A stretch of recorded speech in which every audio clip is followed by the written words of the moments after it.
Wow. Cuidado, cuidado. Cuidado. Cuidado. Ok. Ok. There's one woman. There's one woman out. Hay una mujer debajo. Algunos las califican como las imágenes de la vergüenza. Para otros, la vergüenza empezó hace mucho tiempo, cuando Repsol solicitó autorización para hacer sondeos en costas canarias en busca de yacimientos petrolíferos. O cuando el Ministerio de Energía del canario Soria se la autorizó desoyendo la posición multitudinaria de la población canaria, que no ha dudado en tomar las calles en múltiples ocasiones.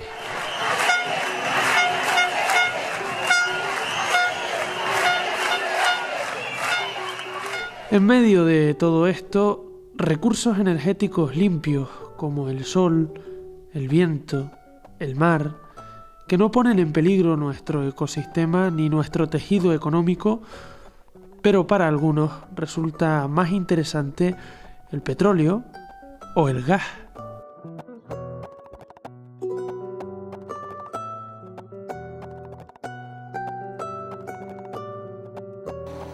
O rectifica y renuncia a seguir actuando de forma temeraria y como un antisistema, o estará inhabilitado para seguir ocupando ese sillón por un minuto más, porque ¿sabe qué?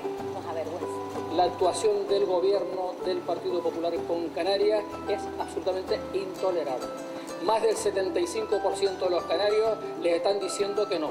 El gobierno de Canarias, este parlamento... El gobierno de Canarias, en un intento de desmarque absoluto a las políticas de Soria, convoca una consulta ciudadana al respecto de las prospecciones y el aparato del Estado la paraliza. Le sigue un apoyo de múltiples representantes de administraciones públicas y los resultados de una macroencuesta de la que se desprende que 3 de cada 4 canarios están en contra de los sondeos de Repsol. Y mientras tanto, crece la desafección ciudadana hacia el Estado. ¿Cuánto te paga Repsol? El reciente recibimiento al ministro Soria en el aeropuerto de Gran Canaria pone de manifiesto el descontento de un tipo de políticas que desoye a los ciudadanos, alejadas de la sociedad y por tanto unilaterales. El pasado sábado 15 de noviembre, Matilde, activista italiana de Greenpeace, resulta herida tras la embestida de la Armada Española en una acción ecologista pacífica junto a la plataforma de Repsol. Este esperpéntico suceso, con una esperpéntica interpretación y cobertura informativa, se traduce en el traslado al Hospital Gran Canaria Dr. Negrín de la activista, quien estuvo acompañada en todo momento de Juan de Fernández, doctor en biología y portavoz de Greenpeace. Hoy hablamos en el punto de mira con Juan de Fernández.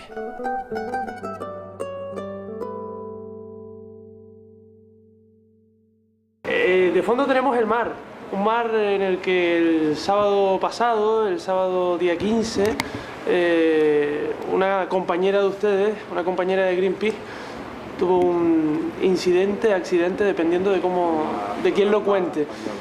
¿Qué pasó? ¿Qué sucedió? Pues el sábado, a eso de las 7 de la mañana, 3 embarcaciones neumáticas de Greenpeace procedentes del Arctic Sunrise, de nuestro rompehielos, pusimos en el agua con la intención de llevar a cabo una protesta pacífica contra el Rogue One Renas, en el barco contratado por Repsol para llevar a cabo prospecciones en la agua de Canarias.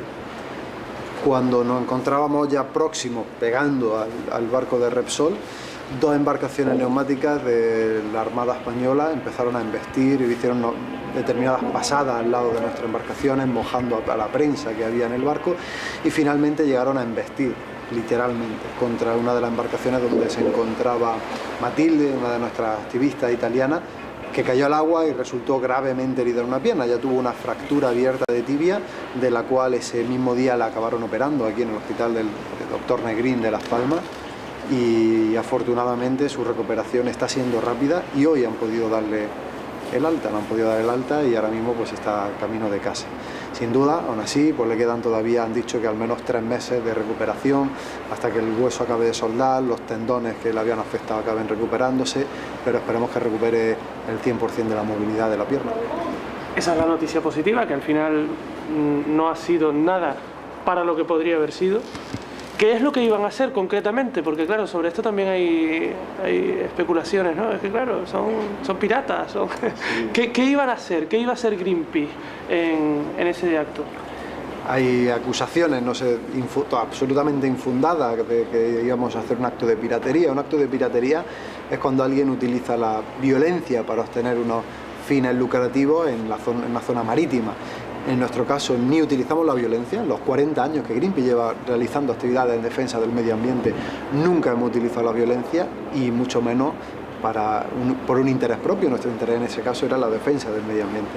Pretendíamos poner una pancarta en el Rogue One para decir, aquí estamos siendo testigos de lo que Repsol quiere llevar a cabo y no queremos que se produzcan prospecciones. De hecho, lo que ponía la pancarta era prospecciones no renovables, sí, como forma de pedirle al gobierno que cambie de modelo energético, que deje de apoyar a las multinacionales y además apostar por los combustibles fósiles y lo cambie por un modelo basado en energías renovables, basándonos en que hace cosa de un mes desde Greenpeace sacamos un informe que se llama La recuperación económica con renovables, en el cual se demostraba, un informe hecho por una empresa de análisis económico externa, y en ella los resultados eran muy claros. Era que a través de las renovables podían generarse hasta 3 millones de puestos de trabajo en España y a la vez reducir la factura energética en un 34%.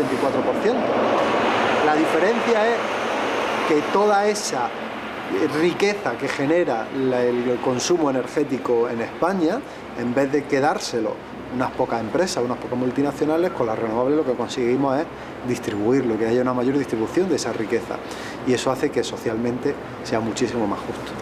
Pero sin embargo, Repsol, en un intento de sanear la acción que están haciendo, edita vídeos, lanza publicidades poderosísimas. El último vídeo, lo hablábamos también anteriormente, como unos dibujitos, unos gráficos muy bonitos, ¿no? Como que parece que todo va a ser muy limpio, que todo va a ser... Y es estremecedor. Todo muy sencillo, cuando la realidad es totalmente contraria. Estamos hablando de extracción de hidrocarburos, prospección de hidrocarburos en aguas profundas, en este caso el punto de Sandía, que es el que en estos momentos desafortunadamente están agujereando. Está a casi 900 metros de profundidad, es decir, tiene la columna de agua es de hasta 900 metros. Y eso hace que sea especialmente preocupante, especialmente difícil. En ese vídeo se explican cómo funcionan las válvulas, las famosas válvulas BOP de control en el caso de fugas, como diciendo, bueno, tenemos esta válvula de triple seguridad que no hay ningún problema. Pues esas mismas válvulas de seguridad eran las que tenía la plataforma de BP en el Golfo de México, que generó el mayor desastre de la industria petrolera. Y además, justo en el momento de prospección, porque recordemos que es el momento más peligroso de todo el proceso, de que se busca una nueva bolsa de hidrocarburos que no se sabe exactamente ni a qué profundidad está, ni qué materiales hay, ni a qué temperatura, ni a qué presión. Y si eso no se sigue a controlar, si hay una fuga, la dificultad para poder taponarlo, para poder evitar un desastre medioambiental es muy complicada, dada la profundidad a la que se está operando. Ustedes llevaban cámaras y gracias a eso, gracias a las imágenes que hemos podido ver, imágenes también poderosísimas, muy impactantes, porque si no hubiese sido todo muchísimo más difícil desde el punto de vista mediático explicar lo que ha pasado, ¿no? De hecho, inicialmente antes de ver las imágenes, las versiones eran muy controvertidas. ¿Cómo has visto el tratamiento mediático que se le ha hecho a este hecho, a esta situación? Pues de forma tan indignante como que a primera hora de la mañana el ministro Soria salió haciendo unas declaraciones desmintiendo. Cuando nosotros hicimos público que había habido un intento de acción de Greenpeace y una respuesta desmesurada por parte de la Armada Española y una activista había resultado herida como consecuencia de la embestida de parte de la neumática de la Armada, el ministro Soler salió diciendo que eso era falso, que el ejército no había embestido a Greenpeace. Nosotros llevamos un bote con prensa, con cámaras, con vídeo, que por la acción del ejército se quedó muy retirada y no pudieron tomar esa imagen. Lo que no tuvieron en cuenta es que llevábamos las cámaras de acción, ¿no?, que resisten golpes, resisten agua en cada uno de los botes. Pudimos sacar esas imágenes, tardamos en hacerlas públicas porque había que enviarlas desde el barco por satélite, pero una hora aproximadamente después de que el ministro hiciese estas declaraciones, subíamos a YouTube estas imágenes en las que, bueno, se demuestra qué es lo que ahí acabó sucediendo, ¿no? A partir de ahí, la estrategia que siguió el gobierno era hablar de que si se había cortado con la hélice del barco, de la embarcación de Greenpeace, y no, que de quién era la culpa la hélice. A ver, primero, el bote en concreto en el que iba la activista no tiene hélice, tiene propulsión tipo jet. El bote de la prensa que estaba al margen sí lo tenía, pero desde Greenpeace sabemos los riesgos que conllevan la hélice, y de las embarcaciones neumáticas que realizan las acciones no llevan ese tipo de hélice. Pero aún así es un debate falso, porque si yo te empujo y te caes al suelo y al caerte al suelo te haces daño con el reloj que llevas, por ejemplo, la culpa es tuya por haber llevado un reloj que podía lesionarte la muñeca, la culpa es mía por haberte empujado. Pues aquí pasa lo mismo, la culpa es obviamente de quien ha ocasionado el accidente, y en este caso el accidente ha sido la Armada, que es quien acabó embistiendo. De todas formas, desde Greenpeace sí que queríamos dejar muy claro que el culpable de todo esto no es la Armada, los culpables no son los militares que iban allí, sino es quien dio la orden de enviar a los militares contra civiles indefensos, contra civiles desarmados. Los militares están para la guerra.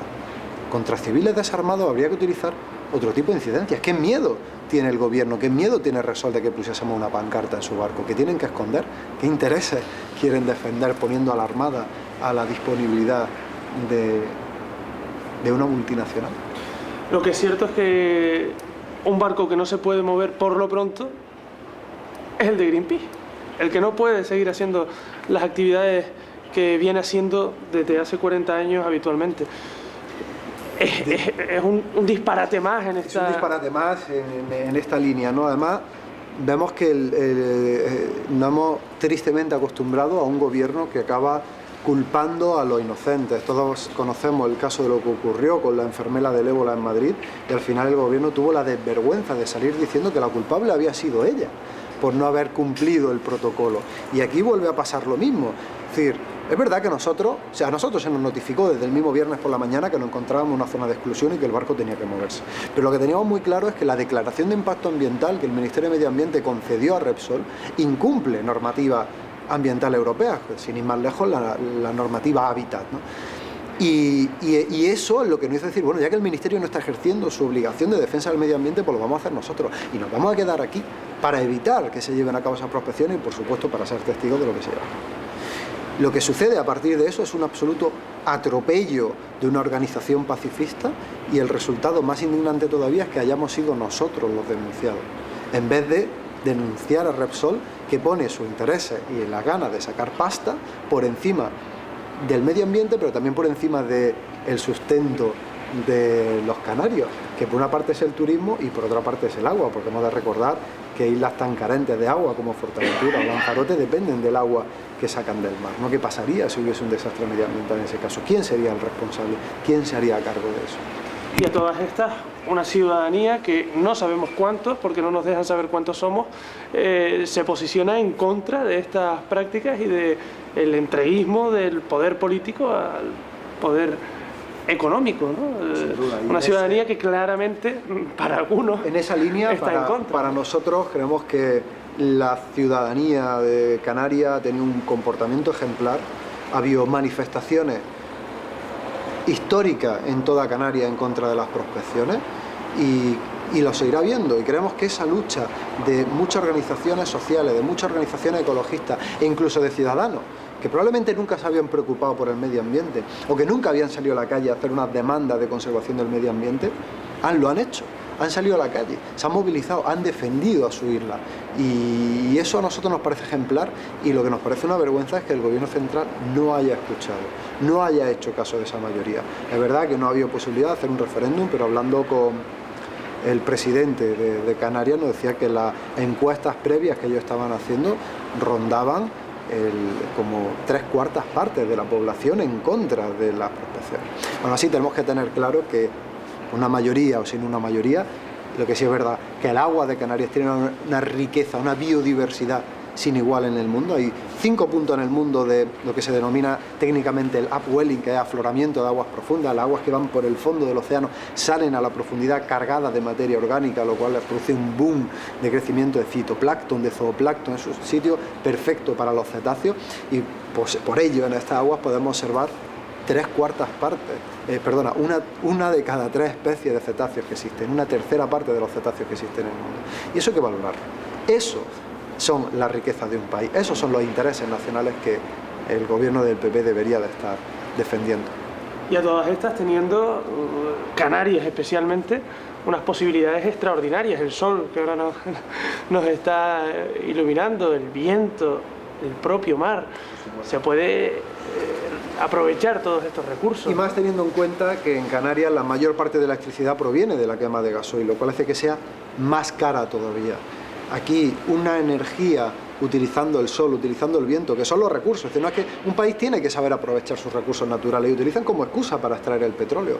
Sí, es que ese eslogan está bien, el eslogan es correcto. Nuestros recursos naturales es el sol, es el viento. Si Canarias fuese energéticamente independiente a través de las renovables, por una parte generaría muchos más puestos de trabajo, más puestos de trabajo ya no solo en una plataforma en el mar, puestos de trabajo en los pueblos, instalando placas fotovoltaicas en las viviendas, manteniendo molinos eólicos, pero además conseguiríamos disminuir la factura de la luz y sin duda sería un atractivo para el turismo de calidad, el turismo europeo que está muy concienciado medioambientalmente. Imaginaros, pues decir, además de venir a una isla a disfrutar de la gastronomía, de la amabilidad de la gente, ¿no? que algo que creo que ha quedado patente durante estos días, toda la electricidad que va a gastar proviene de fuentes renovables y eso sería un buenísimo atractor de turismo para Canarias. Juan de, ¿y ahora qué? ¿Ahora en qué berenjenales se va a meter Greenpeace, como decimos aquí? ¿Cuáles son las acciones próximas, tanto relacionadas con las extracciones petrolíferas como otras que tienen pensadas? Pues sin duda seguir luchando. En los más de 40 años que desde Greenpeace llevamos defendiendo el medio ambiente hemos recibido todo tipo de atentados, de agresiones por parte de gobiernos y de empresas, incluso superiores a las que ha habido aquí en las aguas de Canarias. Sin ir más lejos, el gobierno francés puso una bomba en el Rainbow Warrior, en nuestro buque insignia, cuando estaba protestando contra las pruebas nucleares en Mururoa. Y eso no nos ha frenado y no nos seguirá frenando. Ahora mismo sí que es verdad que el Arctic Sunrise se encuentra inmovilizado en el puerto de Lanzarote, hay una orden judicial que no impide poder movilizar el barco. Ya decían los compañeros que había una patrullera de la Guardia Civil por allí cerca por si se nos ocurría movilizar el barco. Y ahora hay una lucha por una parte judicial, nuestros abogados están trabajando en ello para que este proceso sancionador que han abierto por cometer una infracción contra la ordenación del tráfico marítimo o bien se quede en nada o al menos nos dejen seguir movilizando el barco hasta la espera que un juez pueda dictarlo. Me parece una vergüenza sin que un juez se haya podido intermediar y un juez haya podido decidir si hemos cometido esa falta o no, el barco quede inmovilizado. Necesitamos que el barco continúe moviéndose porque cada día que el Arctic Sunrise sigue en puerto retenido es un día de lucha contra el medio ambiente que estamos perdiendo. Y van a seguir apoyando a las organizaciones canarias que están también implicadísimas con Sin este duda. tema. Antes de que el Arctic Sunrise viniese al aguas Canarias, Greenpeace ya estábamos trabajando junto con el resto de colectivos. No lo digo porque son tantísimos, ¿no?, que sería imposible citarlos a todos. A nivel europeo, como decía, incumple normativas medioambientales, creo que a nivel que la Comisión Europea tiene mucho que decir al respecto, a nivel nacional, para pedir que se paren las prospecciones en aguas de Canarias, en la costa del Mediterráneo, en las Islas Baleares, en la Costa del Sol, en todos aquellos puntos donde el gobierno, incluso ahora en el mar Cantábrico también se hablaba que el gobierno quería abrir nuevas prospecciones, parar esa barbarie, que se cambie el modelo energético y en Canarias apoyando todos los movimientos, como por ejemplo la flotilla que están organizando para ir allí. Nos parece una idea fantástica que haya barcos de voluntarios a nivel internacional siendo testigos, señalando a Repsol y diciendo ten cuidado que te estamos mirando y que no te vas a salir por la tuya. Una flotilla que se encontrará con los servicios de seguridad de Repsol. Esperemos que los traten mejor que a Greenpeace. Esperemos que así sea, que puedan seguir haciendo su trabajo con las movilizaciones que va a haber durante los próximos días, durante las próximas semanas, que paremos ahora mismo, el día de mañana, que Repsol deje de agujerear el punto de Sandía y, por supuesto, que ni se le ocurra continuar con Chirimoya y con Zanahoria, que son los otros 2 puntos más en los cuales tenía autorización para hacer prospecciones. Gracias a Greenpeace, gracias a todas las organizaciones y personas que están implicadas en esta lucha de la defensa de los intereses generales. Muchas gracias, Juan. Gracias a vosotros, y voy a tomar las palabras de nuestra compañera Matilde, que ha dicho esta mañana a la prensa cuando ha salido del hospital, ¿no?, para decir gracias por las muestras de apoyo y a seguir luchando. Mucho nos queda por avanzar. Afortunadamente, quedan hombres y mujeres como Matilde dispuestos a seguir luchando por el beneficio general.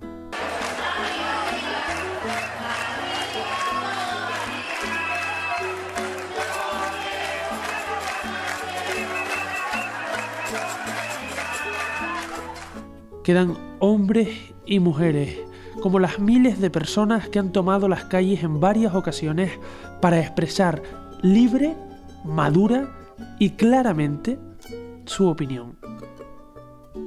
Frente al interés de unos pocos, frente al poder de los grandes intereses empresariales internacionales, más ciudadanía, más compromiso, más ecología.